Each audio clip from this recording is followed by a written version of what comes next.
Acting Homeland Security Secretary Chad Wolf joins us now. Mr. Secretary, good morning. Thanks for being with us. As you just heard and saw, the mayor of Portland was tear gassed last night while he was meeting with protesters, and the protests themselves seem to have gotten larger since your agents went in. Are they actually inflaming the situation? No, absolutely not. What we know is before DHS law enforcement, civil law enforcement officers arrived in Portland, the mayor is on record as saying that the city is it has a certain level of violence. It was ongoing for a month before we arrived. The mayor's been very outspoken on that. So just as it was before DHS arrived, it was very violent, and it continues to be very violent. I'm very concerned that the mayor chose an audience. There are both peaceful protesting going on in Portland and then very violent criminal activity going on in Portland. And the mayor chose to go to that violent activity. He has legitimized criminal behavior by doing that. He could have chosen to go to peaceful protesting, had a audience there, and could have made his points. He chose to go to an area that has seen 54 nights of criminal activity, targeting a federal courthouse and targeting federal law enforcement officers. So, again, I call on local and state leaders to work with the Department of Homeland Security. We want to work with you. We want to bring this violence to a close in a peaceful manner, but we see the opposite from state and local leaders there. Why do you think they don't want you there, Mr. Secretary? Well, again, I think there's confusion on what we are doing in Portland. We are there to protect the federal courthouse. We have that responsibility given to us by the United States Congress. We are on that federal property, and we are protecting that federal property. What makes Portland so different from every other country, we protect over almost 9,000 facilities across the country. Portland is the only city where a protester can stand, a violent criminal can stand on the other side of the street and lob a Molotov cocktail at the courthouse, and there's no repercussion for that from a law enforcement perspective. They need to do their job. They need to enforce the law. They need to work with us and make sure that we hold violent criminals accountable for criminal activity. Mr. Secretary, the Oregon Attorney General said that masked federal agents have arrested people on streets far from the courthouse with no probable cause and whisked them away in unmarked cars. Is that accurate? It's not accurate. Again, we continue to battle misleading headlines and just inaccurate reporting. So again, we have a direction from not only the Congress, but it's in federal statute. We protect that courthouse, and we have the ability to make arrests on individuals that are committing criminal acts. Now, we normally don't do that in any other city in the country because we have state and we have local law enforcement that is partnering with the federal government, and they make those arrests as they should. However, we are not seeing that in Portland. So that's requiring the federal government to go out a block, 2 blocks, maybe 3 blocks from that courthouse. So you are going beyond the courthouse. That, again, you are going beyond the courthouse. And we have the absolutely expressed right and authority to do that. It's in our charter. It's in federal statute that we have the ability to do that. Now, what we're not doing is we're not going to the other side of Portland. We're not going beyond the immediacy of that federal courthouse to arrest individuals.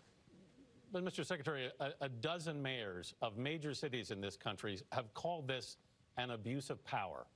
They're not alone. The first Secretary of Homeland Security, Tom Ridge, said the department was established to protect Americans from global terrorism. It was not established to be the president's personal militia. Secretary Chertoff, who succeeded him with President George W. Bush, also a Republican, by the way, said the DHS appears to be overstepping its mission, and this is very unsettling. A lot of people think you're overstepping your mission here. Well, I appreciate the service of both Secretary Ridge and Secretary Chertoff, but they're wrong on this point. They need to understand exactly what's going on, and I think that's unfortunate that most Americans don't understand the violent criminal activity that is occurring in Portland from midnight to 5 a.m. every night and early morning. These are, again, not peaceful protests. The Department of Homeland Security has no concerns. We've seen 54 straight days of peaceful protest in Portland, and you haven't heard of any incidents. We don't make arrests there. There's no concern there.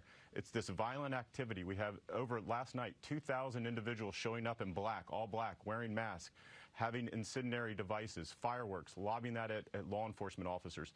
This is violent activity. It's criminal activity, and we'll continue to enforce the law at the courthouse in Portland. What directive did you give your agents when you sent them in?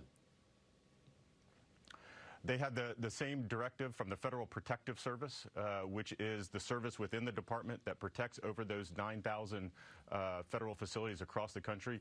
Any law enforcement, civil law enforcement officer that goes into Portland is under the direction of Federal Protective Service. They do training, and they are under their leadership. So I have given them no direction. Federal Protective Service, the director there, the deputy director, the on-scene director, they are controlling the actions of DHS law enforcement officers there. And I would say just one other thing to answer your previous question about other mayors and other folks that are concerned. We are not sending any other DHS law enforcement officers to guard federal courthouses like we are in Portland. Why? Because every other city in America knows if you work with the federal government, you can secure your city. And we see that time and time again. It's as if here in D.C., it's as if someone would walk up to the United States Capitol, try to burn it down, and then walk to the other side of the street and say, sorry, you can't touch me. That is what's going on in Portland, and it's wrong. But, Mr. Secretary, the president is talking about sending agents into other cities. They are all, by the way, Democratic cities, which is part of the reason the administration is being accused of a political act here, essentially. You're not talking about, there are Republican cities with increased violent crime rates, but the president hasn't talked about any of those. Right. I think you're confusing two different things. Portland is unique, and I think people need to understand that. It's a federal courthouse that's being burned every single night. What the president is referring to and what the Department of Justice talked about yesterday and 2 weeks ago is Operation Legend, which is more your violent criminal activity, street crime that you see with gangs, drug dealers, and the like. These are two very different things. What we're doing in Portland has nothing to do with that type of criminal activity. What we're doing in Portland, again, is seeing criminal activity trying to burn down the seat of justice in downtown Portland, the courthouse. And that is a very small zone that we are protecting. What we're talking about in Chicago, Albuquerque, and other cities, Kansas City, is violent criminal activity, again, gangs, drug dealers, and the like. And so I think your viewers need to understand these are two very different things that are occurring. Acting Secretary Wolf, thank you very much for being with us this morning. We appreciate it.